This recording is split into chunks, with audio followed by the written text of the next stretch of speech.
Good afternoon, and welcome to today's session on professional grant writing. My name is Michael Randolph, and I'll be facilitating today's class. Bear with me as I get this technology to work with me. The presentation that will be presented today, if you'd like to secure a copy, you can do so by emailing me at mikeconsultant@gmail.com. That's mikeconsultant@gmail.com. This is a grant writing workshop and overview on insider secrets or insider tips.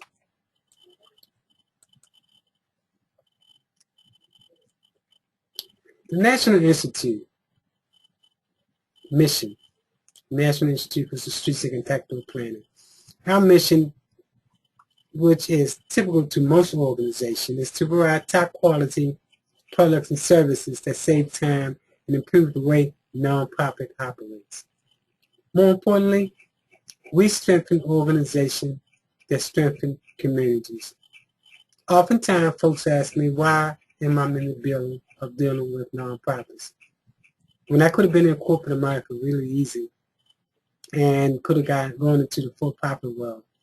And my thing is that at the end of the day, when I leave here, I want to be known for the number of folks that I was able to touch and help, lives that I was able to impact positively than the amount of money that I was able to make for myself. And the way you touch the greatest number of folks' lives is to touch organizations that provide assistance to thousands, if not tens of thousands of folks over the lifetime of that organization. So for every organization I assist, be it in the grant writing, technical assistant, board train, or some of the other services that I'll be talking about a little later on, then I touch lives by touching that organization. And at the end of the day, my objective is to touch 1 million people's lives by providing some type of technical assistance to nonprofits that provide assistance to folks in terms of changing their lives and improving the quality of their life. Friends, animals, whatever the case might be, the charitable cause might be, that I'll be a part of that. And I touch at least 1 million lives before I close my eyes. God willing. Very spiritual. Spiritually guided. Believe in that all the skills that I have is not through me, but they belong to God. And God just simply provides me with the mindset in order to share these skills and talents with others. But actually it belongs to God. It belongs to me to provide to others. Which means that I'm not in the business of making a lot of money. I'm in the business of trying to improve the quality of life of a lot of people. Let's talk about some of the services that the organization does provide. And I highlight them in red. Some of those include professional grant writing, which consists of preparing a grant for an organization, or I think the smart way, showing an organization how to write a grant proposal. Also provide professional business proposal, which includes preparing that particular business proposal for that individual or showing that person how to do a business plan. My services also includes program and project development and evaluation. Government procurement is another service that I provide, my company provides. And government procurement, as you know, the federal government provides trillions of dollars every year to small businesses. And they purchase these services from small businesses. So part of what I do in terms of the for-profit side of the table and working with businesses, because I do deal with for-profit, and the majority of my work is nonprofits. is to provide assistance in getting the necessary requirements to do business with the federal government. Also provide organizational development, sustainability, and capacity building strategy. Again, most of my work is focused on nonprofits.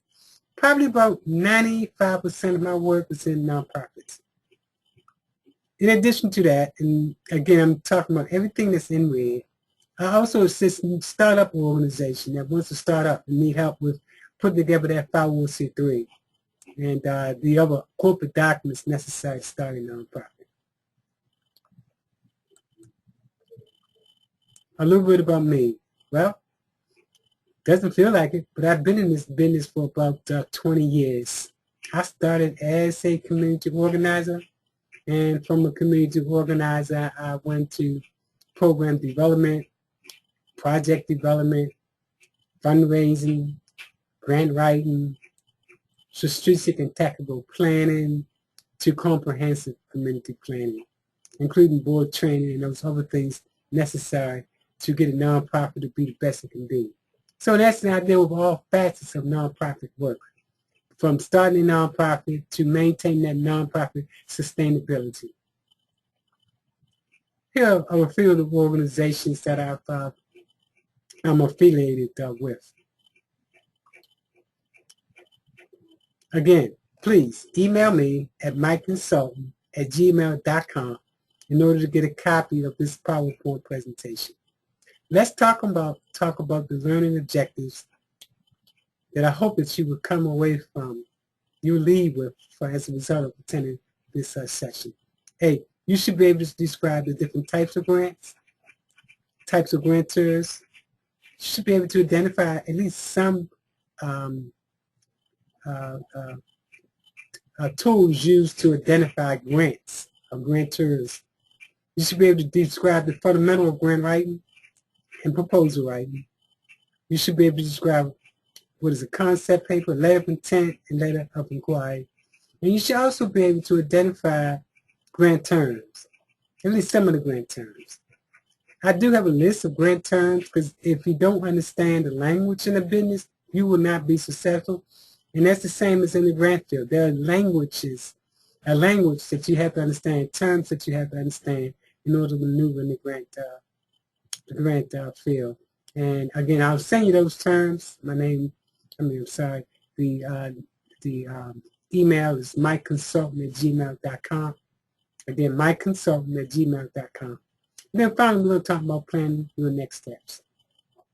Let's talk about the different types of grants. One type of grant, and this was popular during the 60s, 70s, maybe early 80s, but it's far and few now, is what's known as an unrestricted grant. Essentially, an unrestricted grant is a grant that allows you to do pretty much what you want as long as it's related to your charitable cause and your purpose. You can pretty much do what you want. And at the end of the year, when you make your report, or whenever those reports are required, be it quarterly reports or annual report, then you simply report back to the funder or the grantor what you did with the money. The most common type of grant, however, is known as a restricted grant. Restricted grants are to support a specific program or project, and it measures the outcome, as in all grants do. Let me give you an example of a restricted grant. You write for a grant, and the grant that you're writing for, and the funders want to fund, is from 8 to 15. That's the nature of the grant, the nature of the terms agreed upon. Like most people that's in the nonprofit world, we really do have a good heart. I mean, you can't make a lot of money in nonprofits, so you actually have to be in it, for the most part, because you genuinely want to make a difference in someone's life.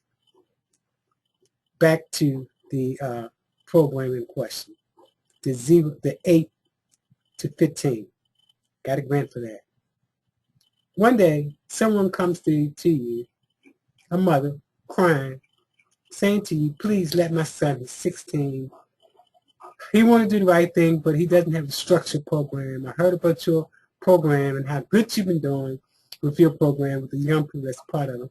Please let my son in your program. He's 16. You know, he really wants to do the right thing. I can't help him because I'm working, and he has nothing to do in between leaving school and when I get home at work. So can you please take me to your program? A lot of people say, yeah, well, sure. I sympathize with you, and I want to, you know, make a difference. And I understand that you're a working mother and you're trying to do the right thing, and your son needs help, and I do have a program.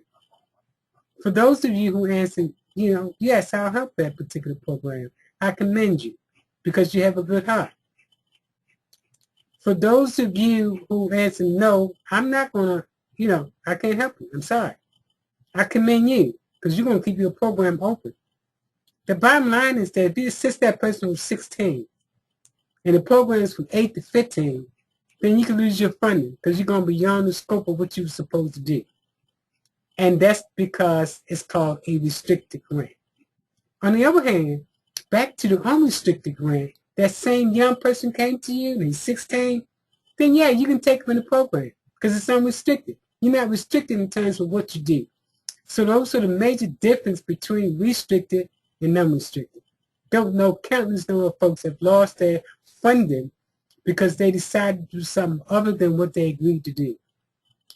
The next type of grant is what's known as seed money. And that's normally two types of seed money. One type of seed money is when you're just getting started and you need to bring on that executive director who will be responsible for hopefully putting together grants and other funding sources to bring on other staff members. So that's normally seed money. In itself, seed means you're planting the seeds. The other type of seed money is when you're an existing organization and you have existing programs, but you want to start a new program. So you can write to a grantor and say, look, we need seed money because we want to start a new program. In the case of the last situation with the parent who came to you from 8 to 15, and you had money for 8 to 15, well, because you know there's a need for folks that are 16 and older, you might want to write another grant and get seed money for that other grant that provides assistance for young people who are 16 and above. Capital grants. Capital grants are grants that are for the purpose of buying a building, construction of a building, rehabbing the building, land acquisition, or buying major equipment.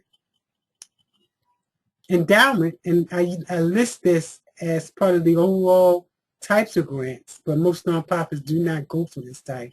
Endowments normally is for colleges and universities. They receive large amount of money in order to do large things.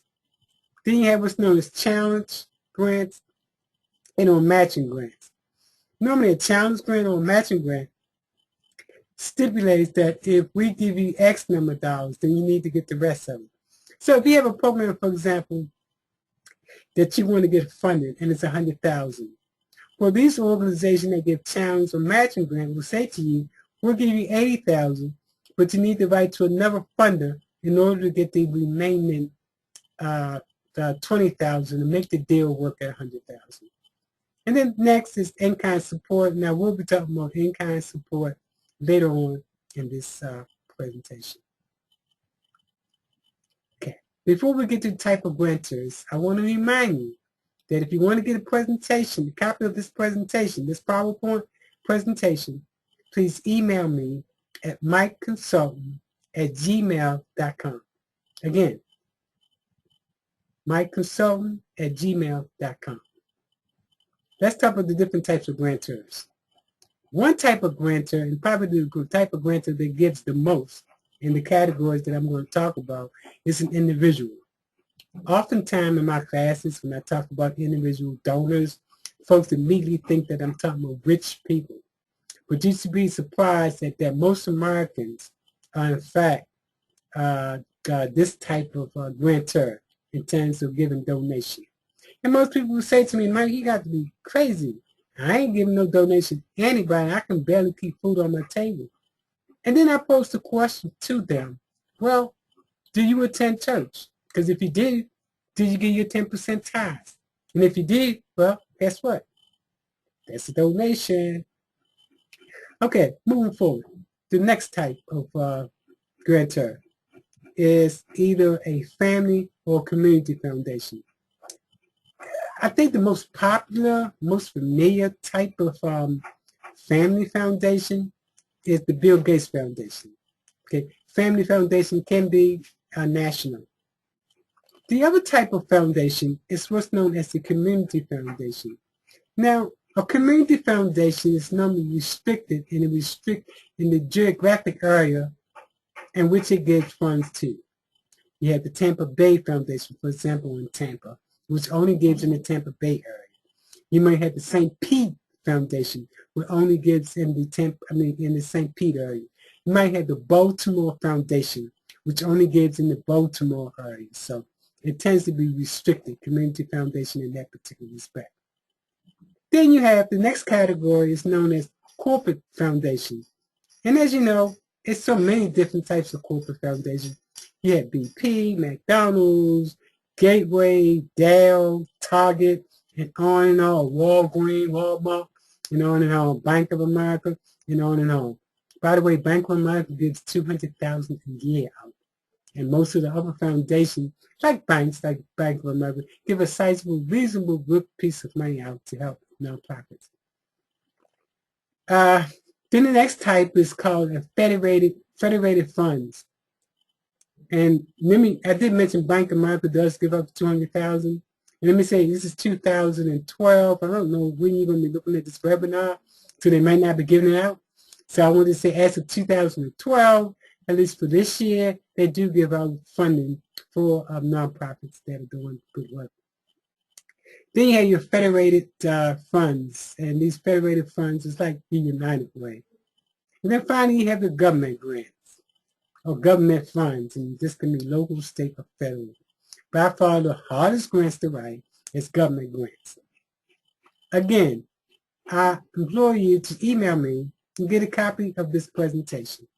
It is critical that as you begin to talk about grants and go for grants, that you understand, let me go back, the advantages and disadvantages of grants. Don't go for money, disregard money. Understand what the advantages are in going for that grant, and also understand what the disadvantages might be in going for that grant. Finding the money, using grant tools. I've identified a few here. There's many other places that you can go to find grants.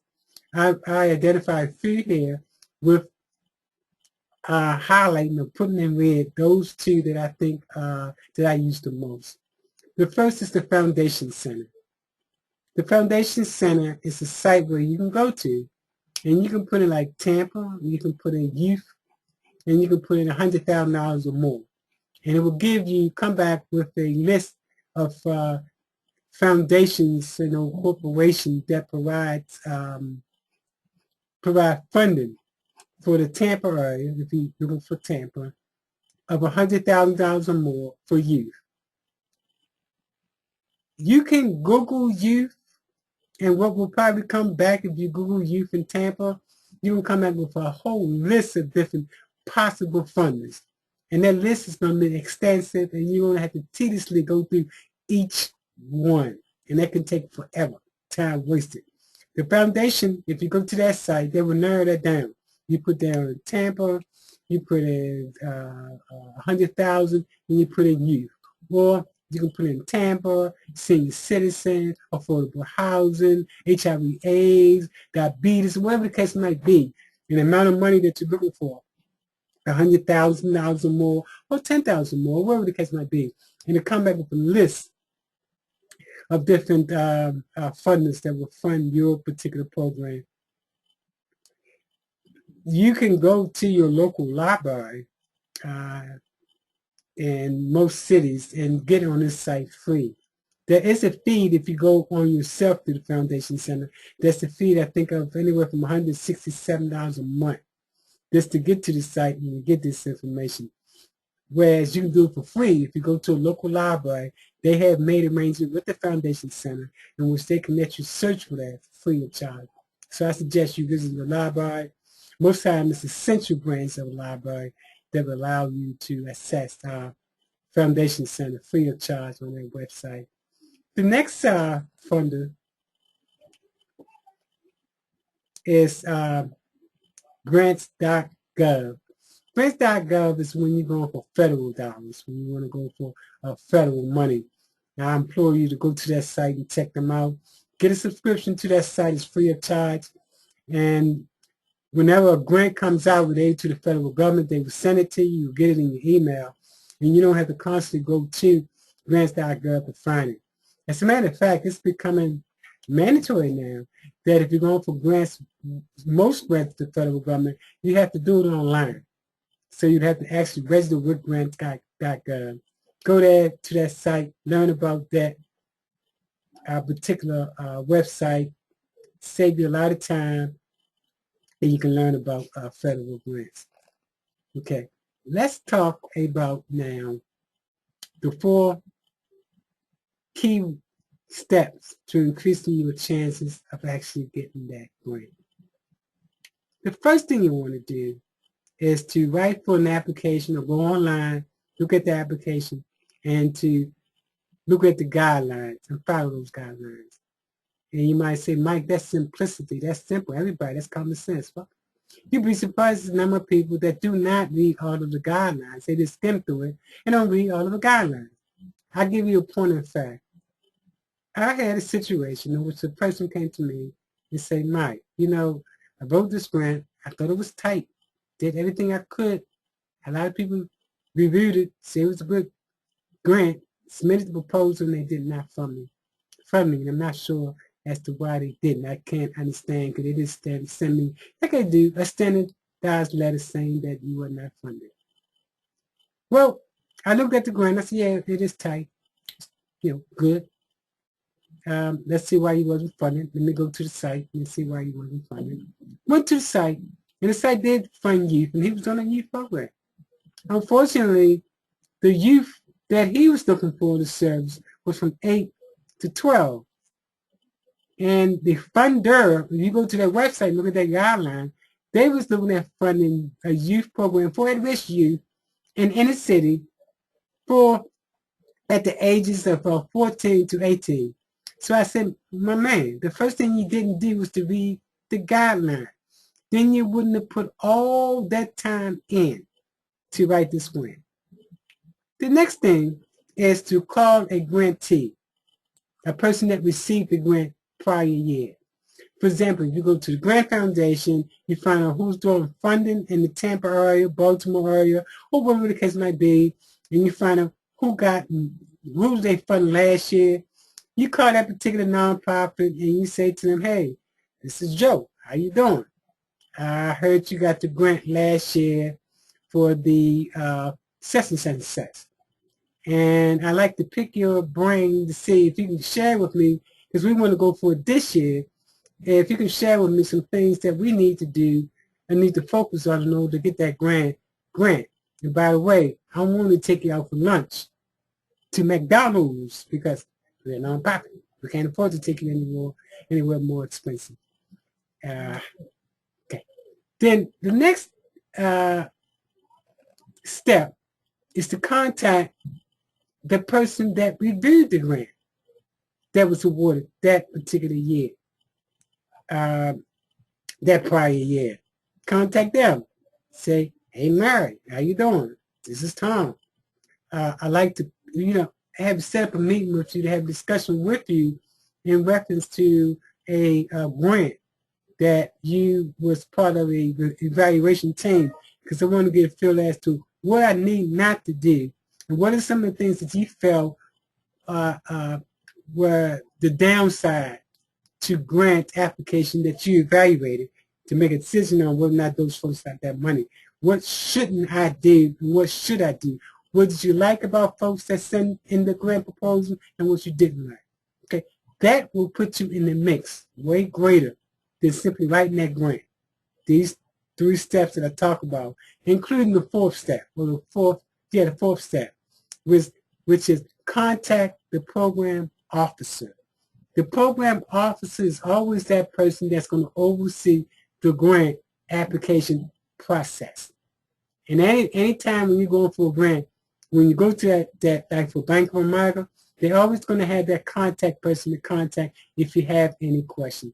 It is crazy that you would not use this person to run past ideas that you might have so that you can get confirmation that the idea that you have is something that will be funded. That's what this person's job is. Trust me. I've been in the business of writing grants for 20 years, and I still follow each one of these steps here in order to increase my chances if I'm working for a client to get that, grant. Okay, let's talk about the different components of a grant. And these are the different basic components. But before I go into the different components of the grant, I want to emphasize that if you did want a copy of this presentation, this PowerPoint presentation, please email me at mikeconsultant@gmail.com if you want to know about this or any of the services that I provide. Okay, let's go to the basic components of a grant. It's the cover letter, the summary, the narrative, organizational capacity, the budget, and supporting documents. Okay, let's look at it again. The four components of the grant: the cover letter, the summary, the narrative, and the narrative consists of the need assessment, goals and objectives, methodology, evaluation. And then the next is organizational capacity, budget, and support material. Oh, what happened there? That didn't look like I thought it would work. Okay, let's talk about the cover letter. The cover letter is basically a brief summary of the project, amount that you request, should be signed by the executive director. The cover letter is normally the first piece of paper that's on the grant proposal. And the second sheet, or the second part of the second sheet that's going to be on the grant proposal is the summary. The summary, while the summary is normally the first real piece of the proposal, mine is the cover letter, because the cover letter is like an introduction type of thing. Not an introduction, but the cover letter is more or less, here's what we want, this is what we need, and it's, cover letters, it's not really part of the grant itself.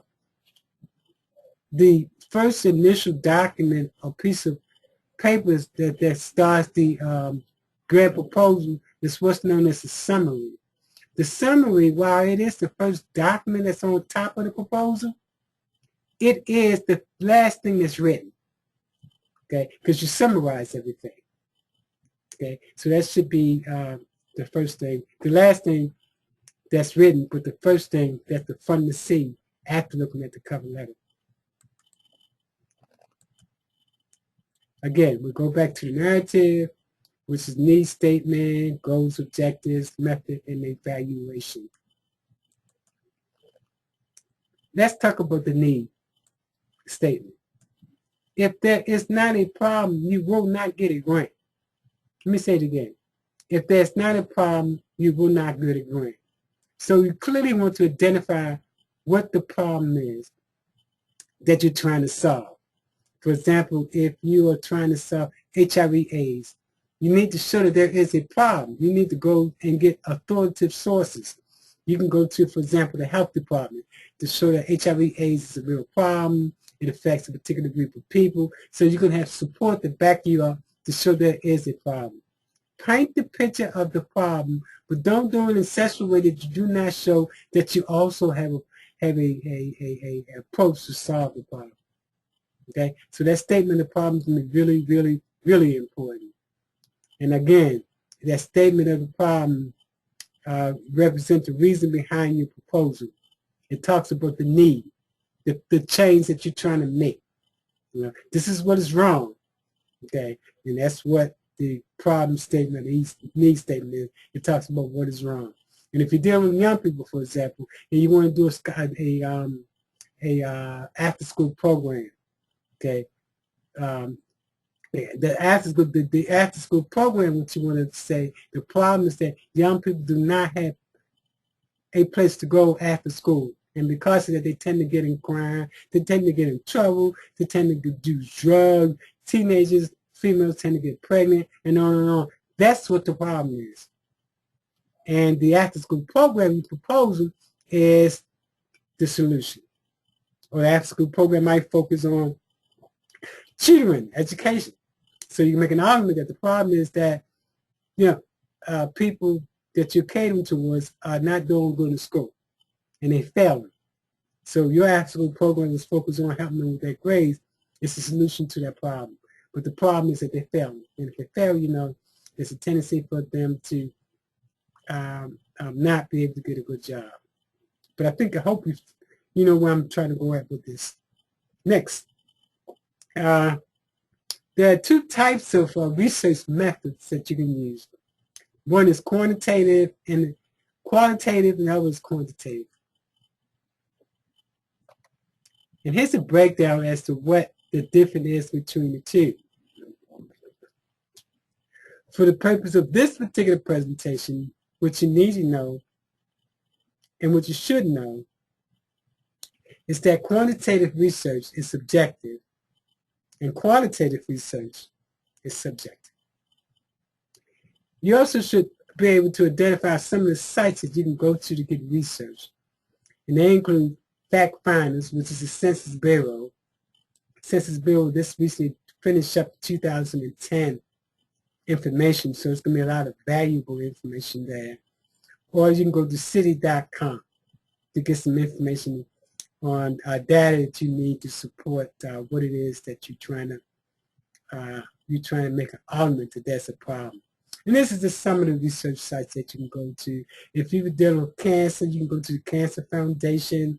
If you're dealing with HIV/AIDS, you can go to the CDC, to get information on diseases. If you're dealing with trying to do public safety issues like stopping young people from getting into trouble, you can go to the local police department website to get the number of young people that's being arrested. Or you can go to the Department of Juvenile Services. You just need to be able to make an argument that there is a problem. You need to be able to support that statement that it is a problem by using authoritative services, government agencies, universities that do research, or just some of the types of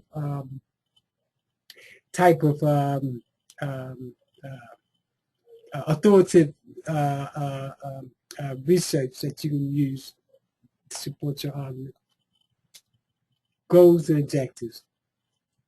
A goal is really about the final impact or outcome that you wish to bring about. I'll give you an example of a goal. A goal might be to increase the grades of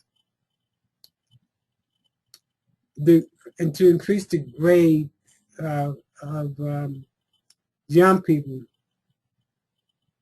in the Tampa Bay area, grades in terms of school.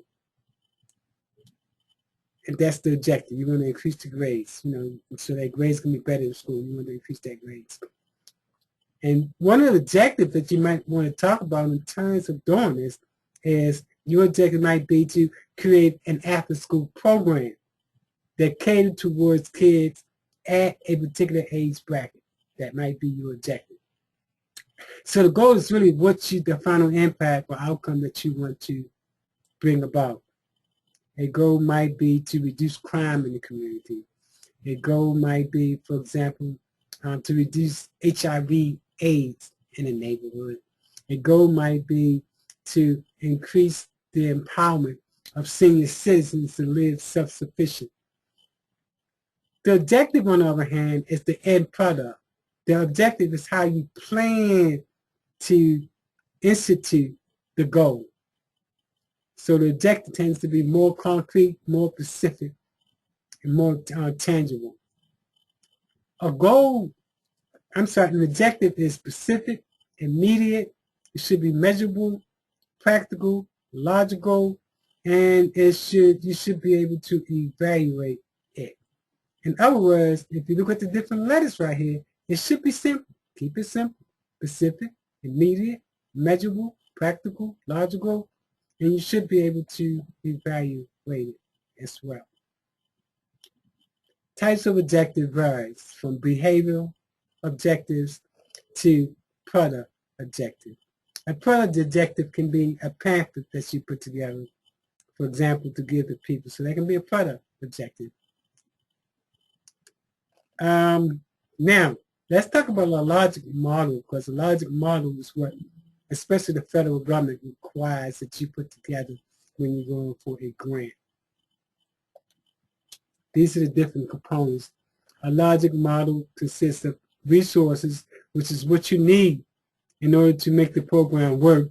And resources mean, well, we need to hire executive directors, so we need staff, personnel, we need a building to rent out, we need computers to work out, in order to do our job. So all the things you need in order to be able to implement the program. Then you need to talk about the activities. The activities is for example, if you're talking about a mentor program, the activities will be mentoring the particular young person. Then you need to talk about the outcomes, the outputs, the outcomes, and the input. Again, please, mikeconsultant@gmail.com. Email me, and I'll be happy to send you this PowerPoint presentation or any other information that I have that you can use. The methods section. Again, the methods section is a section of a grant that talks about the activities that need to be done in detail. And it indicates how your objective will be accomplished. And it includes the following.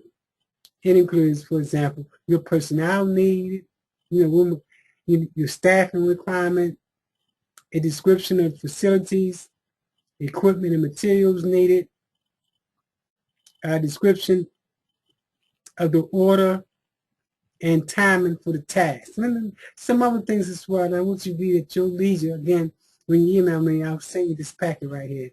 But the methods section would be considered like the activity section right here, and the resource all combined together. It's normally what's known as the methods section. And the reason why I emphasize the logic models, for most federal grants and state grant and government grant require this type of format. All grants require this type of format having to do with your methods.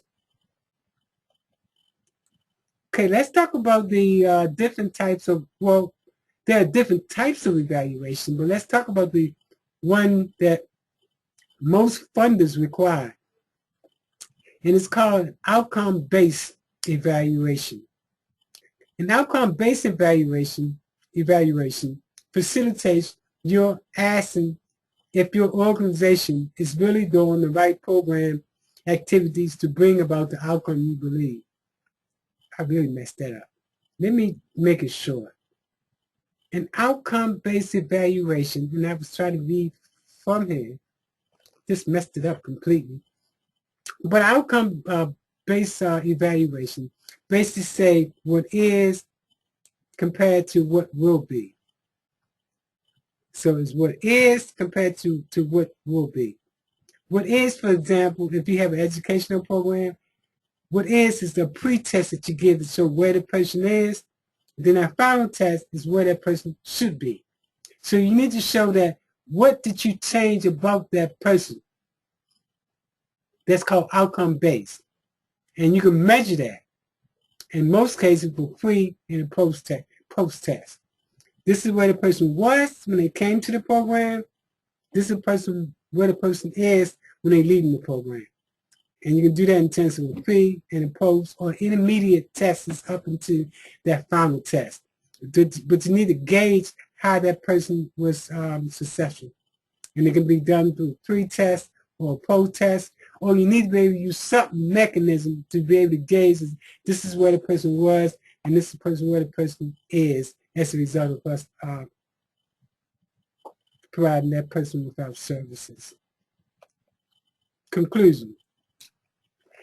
In most part of the grant, in all the possible grants, as a matter of fact, you do not need to get emotion. You can't get emotion. It's all about the facts and only the facts. However, during the conclusion, you can get emotion. And sometimes when you're going for a grant, it's very competitive. So a lot of people are going to be doing the same type of concept that you have in terms of a particular program or project that they want to get funded. So you want to try to stand out among all those proposals that go on for, all those projects that are going for funding. And I can give you an example. I had a person that came in yesterday, and when she wants me to work with her, as I stated earlier, among the different things I did was I work with organizations that are just getting started. So I'm putting together her nonprofit for her, doing the corporate papers, and eventually the 1023 to get her 501c3 designation, tax-exempt designation. The reason why she wants to do her nonprofit is because she's a cancer survivor. She had her breast removed, and she's compelled to do something to make a difference. Now, when she write her grants, at the end of the day, when she gets to her conclusion, she's going to let people know, I did what I did because I have been affected by I've been affected by the cause that I'm fighting for, that is cancer, had my breast removed, so I can identify with what a person goes through and the need to have a support group to help that person and to provide both financial as well as, this human relationship with that person, caring for that particular person. Another person I work with, she's doing a youth program, and the reason why she's doing a youth program to try to get youth off the streets during certain hours is because her son was killed. So she's using that when she appealed to folks to show why she does what she did. So you really want, at the end of the day, to talk about emotionally, why do you do what you did, and what's important about it. Organizational capacity goes to who you are. It answers the questions of why, the who, the what, the how much. And how much is really what most grantors are concerned with. Because how much money is going to take you to do it. But your organization should be unique. And you should be able to address some of the questions related to the why, the who, the what that you see here in front of you. It is critical that you have some type of organizational infrastructure in place.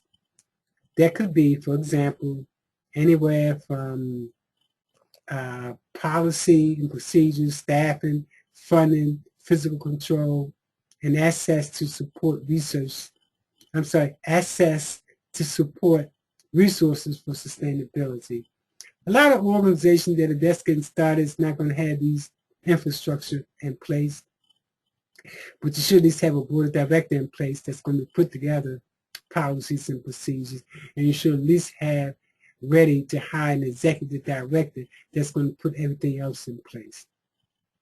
Most Fortune 500 companies complete what's known as a SWOT test, and I strongly encourage nonprofits to also do this, especially nonprofits that's been around for about 3-5 years. They should be doing what's known as a SWOT test, and this is what a SWOT test consists of. That didn't do what I wanted to do. Okay, there we go. A SWOT test talks about the strength, the weakness, the opportunities, and the threats. So many organizations say to me, Mike, I don't have no threats and I ain't got no weakness. And a year later, I come to talk to that organization, that doors are closed. Please, if you've been around for 2, 3, 4 years, do what's known as a SWOT analysis. It is a strategic plan tool to evaluate your strength, your weakness, your opportunity, and your threat. So please do this.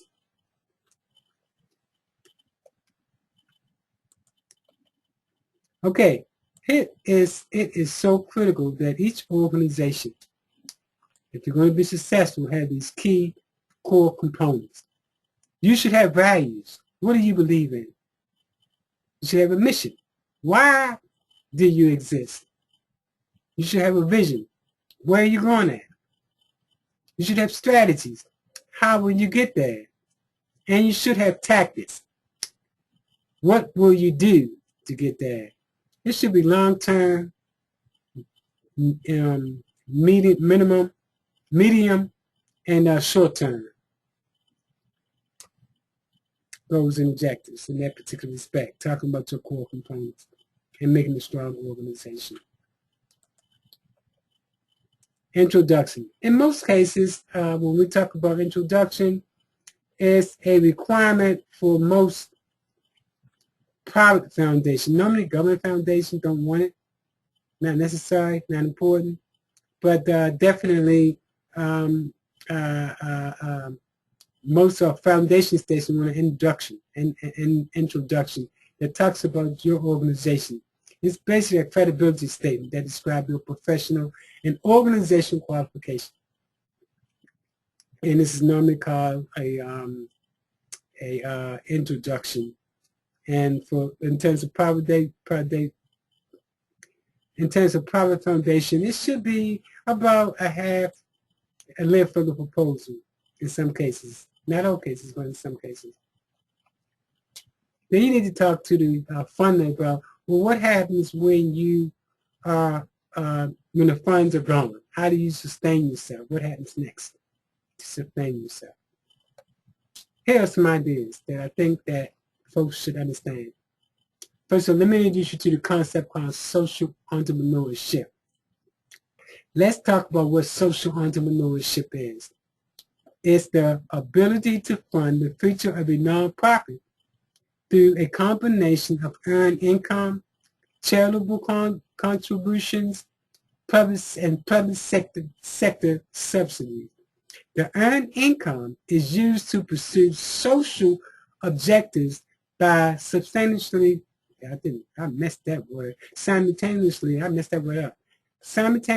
seeking both financial and social return on investment. This has been a long day. Words are running into each other. Sorry for that. Oh, I'm so glad I'm getting down to the end of the day. Anyway, let's get back to the presentation. You don't want to hear about my personal problems. One way of bringing in revenue is traditional through grants.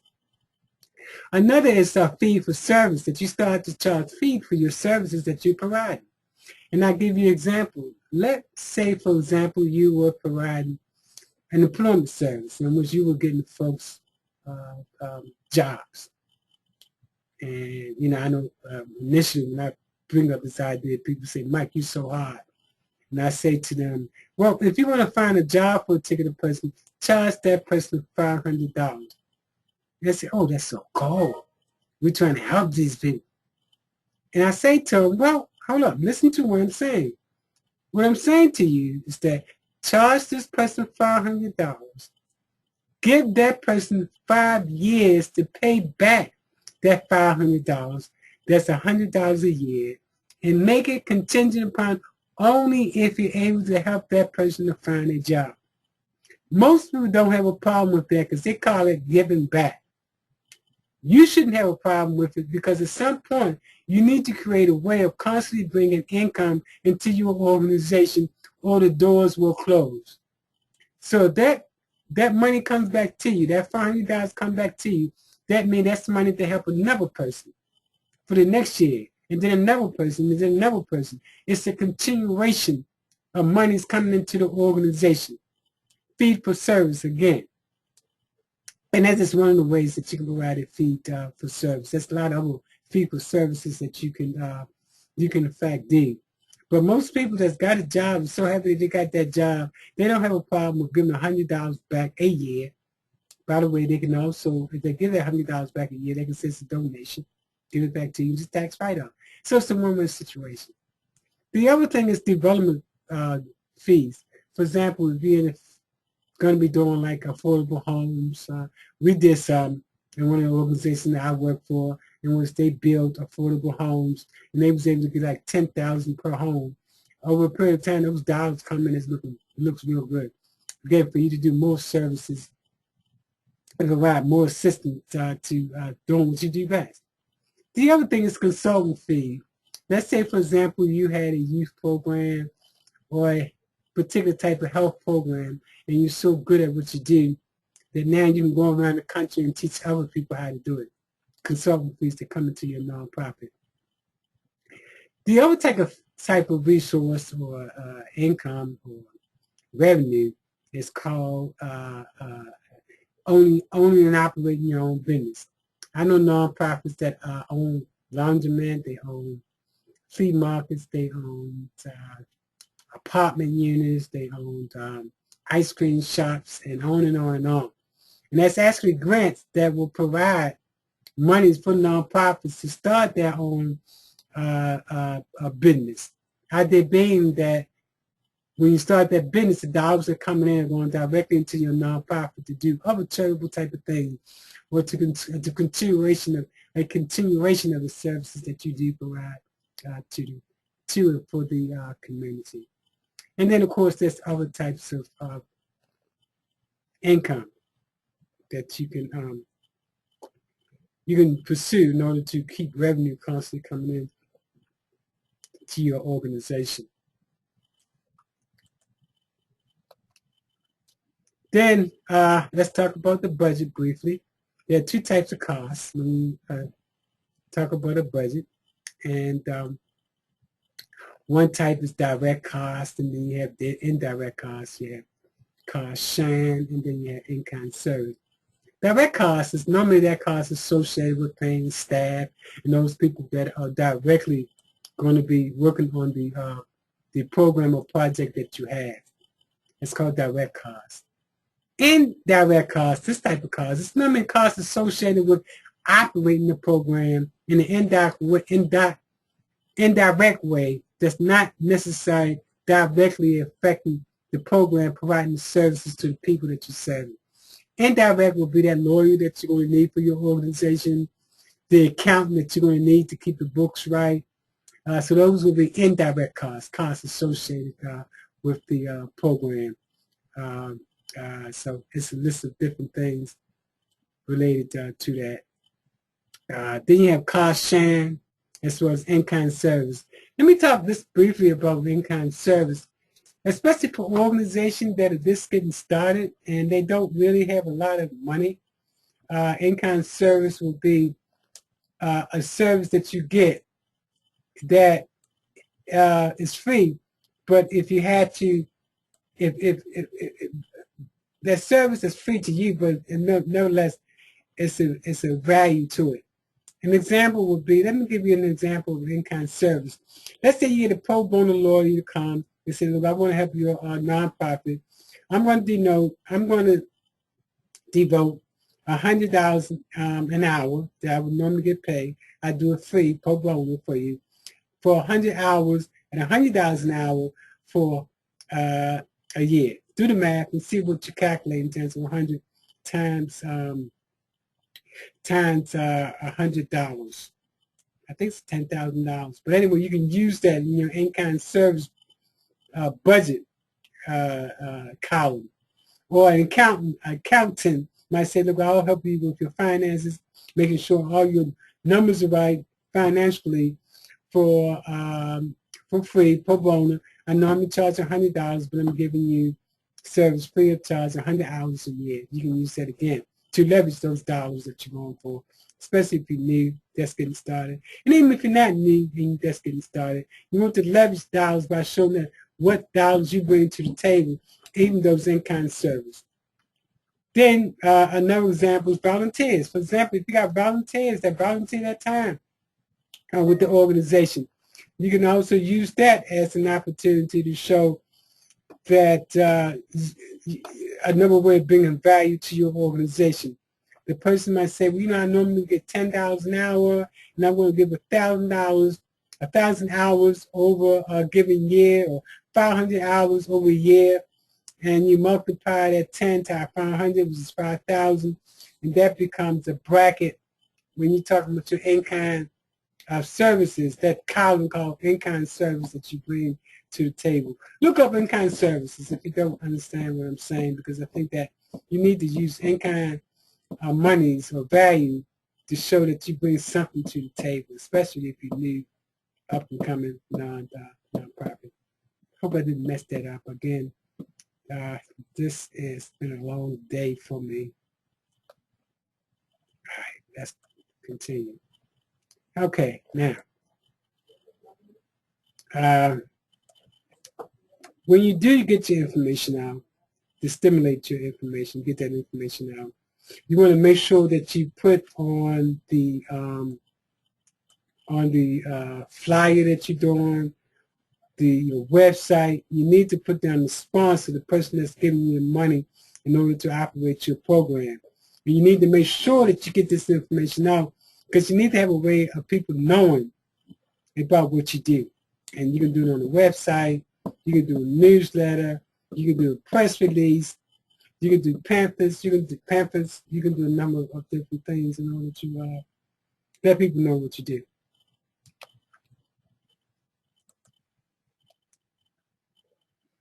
Okay, and then at the end of the day, this is what the supporting documents that you're going to need.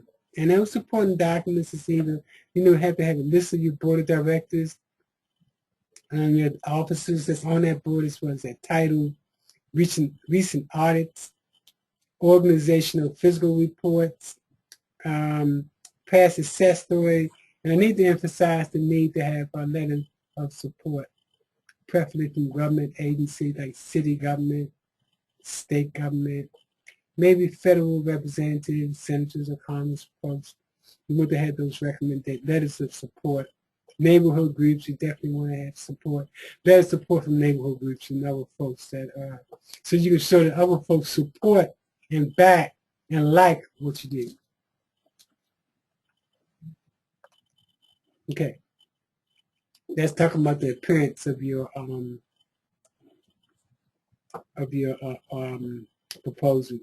You want to make sure that you follow these steps, and this talks about what that appearance should look like. I had a person that come to me one time, and they had written a grant. Again, they was happy when they wrote the grant, got it back, and say they were denied. And they couldn't understand for the life of them why they were denied, because they had a fairly good grant. And when I went back to look at the guidelines, I noticed that they did not number their grant proposal. And clearly in the guidelines, it asks you to put numbers, number the proposal, page 1, 2, 3, 4, 5, 6. They didn't. In another case, a guy came to me, and he, again, had a good proposal, and he wondered why he didn't get it. Well, the guidelines ask that you double space, and this guy's single space. So he didn't get the money. All right. Then you have your letter of intent and letter of inquiry. Most time when an organization is going to be giving out money, especially foundations and things of that nature, they're going to want you to submit what's known as a letter of intent or a letter of inquiry. And this breaks down what that consists of. It should be a cover letter, should have a narrative. That narrative should be as stated in this slide right here. It should be about 3 pages long. No more than 3 pages anyway. It should be less if possible. Then it should be 1 page to talk about the financials. And then concept paper is another key component. Concept papers, normally when you write an organization that's not giving money, but you write that organization and say, look, I have a good idea. It's possible that you can fund this idea. And you'd be surprised. I know that in Baltimore, and again, I'm in Tampa now, but I did a lot of work in Baltimore, as well as D.C. and New York, but specifically in Baltimore, I mean, a lot of times we would write organization and ask, we got a good idea, and, we're writing you to see if you would support this idea. They didn't list anything about giving monies out for any particular cost, any particular program or project, but hey, we wrote them, they thought it was a good idea, and they funded it. They said, yeah, okay, we'll fund it. So concept paper just gives a concept. You'll be surprised. I suggest you do concept paper. Send them out. Give it to different organizations, and you'll be surprised. You might get, like we got, monies as a direct result of that. Okay, moving on. Here's a list of organizations that I have served. This list is partial list. I've served, I think, since I've been around, I probably have provided technical assistance to about going on 300 different organizations. This is a partial list. I say, again, my objective is to reach 1 million people. So I probably have to reach probably about 500 to 1,000 organizations. So at the end of the day, when I close my eyes, I can say I actually have played a direct or indirect part in touching and helping 1 million people. And again, you help those people not by providing that direct service to an individual, for me, but for me, it's by providing service to the organization that's going to service that individual. And the average organization, in the lifetime of that organization, they're going to serve thousands, if not 10,000, thousands, if not tens of thousands of people. So I'm hoping to reach that 1 million mark of folks that I was able to impact in some way, indirectly, by providing services and technical assistance to nonprofit organizations. Okay. Then, finally, at the end, I could tell you I'm tired today. I'm so happy that you stuck in with me. I hope that this workshop has been of use to you. I look forward to getting your emails to inquire about my services. Again, that email is myconsultant@gmail.com. That's myconsultant@gmail.com. myconsultant@gmail.com. Learn about my extensive grant development program that's very extensive, and it focuses on writing those hard federal government grants, to be it federal, state, or local, as well as foundation and corporation grants. Again, I hope this workshop has been of use to you. And if you're interested in attending my more extensive, and it's normally 10 lessons, about anywhere from 3 days, about 3 days. Some people done it in less than that. And it's normally online, real time, that takes you to the next level of terms of private grants. Again, I want to thank everyone for participating. I enjoy, you just don't know how much, doing what I do. Thank you again.